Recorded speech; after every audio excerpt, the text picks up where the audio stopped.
mentioned earlier, Bahrain gained a seat in the Council 12 October 2018. Bahrain ran unopposed, effectively guaranteeing it membership despite its atrocious human rights record, including the consistent acts of reprisal, as Mega has mentioned. Bahrain received 165 out of 193 votes during the elections, falling towards the bottom of the Asia-Pacific states. Now, Article 9 of the General Assembly Resolution 60/251 calls on member states of the Council to, quote, uphold the highest standards in the promotion and protection of human rights. However, since mid-2016, Bahrain has taken increasingly repressive measures to silence dissent and imprison political activists. Membership in the Council has not hindered Bahrain from committing these abuses, but has rather enabled them to continue to commit these abuses while promoting their membership in the Council as evidence of a positive human rights record. In light of this fact, I will discuss a timeline of abuses since they've been a member.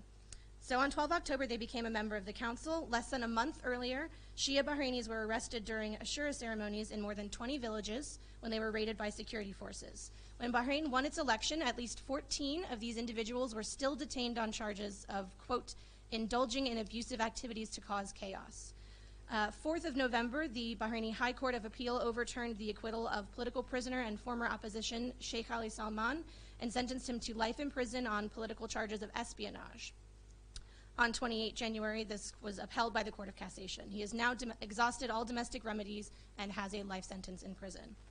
13th of November, ahead of Bahrain's parliamentary elections, a former member of parliament, Ali Rashid al-Ashiri, was arrested for tweeting that he was going to boycott the elections. The government deemed these tweets to be, quote, critical of the country's upcoming parliamentary elections.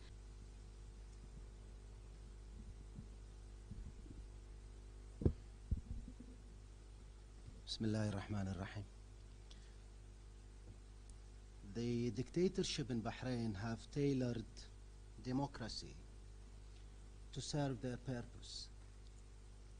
So a democracy in Bahrain, democracy between bracket, is there to serve the dictatorship.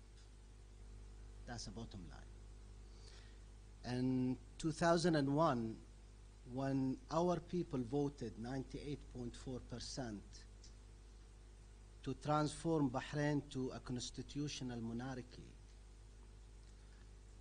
that representation of the people, 98.4, shows the will of our people.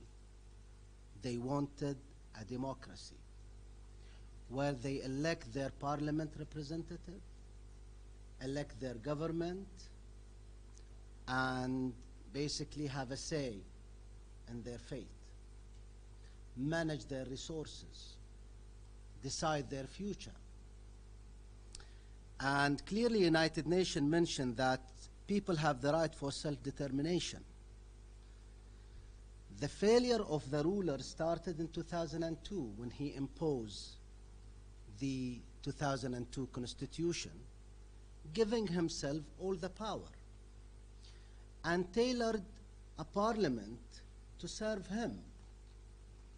So we have 40 seats appointed by the ruler, and 40 seats the ruler tailored it to serve them. When Al-Wafaq participated in 2006 in the election, they got 64% of the vote that reflect only 17 seats. So that majority represent minority in the parliament. On top of that, there is another 40 seats directed by the ruler. So technically speaking, there is no democracy in Bahrain. Now, when the people revolted in 2011, they wanted to correct the situation. After 10 years of failure, after 10 years of democracy that served dictatorship and tyranny in Bahrain, people decided to go to the street to correct the situation. And as you all know, they were faced by the maximum violent tools.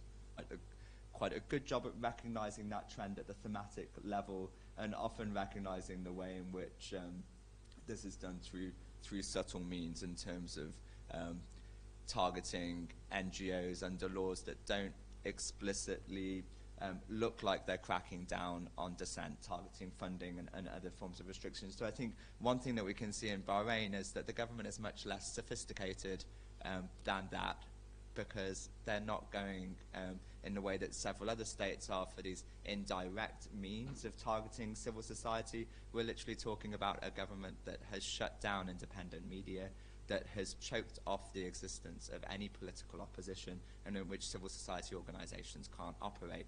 So I think that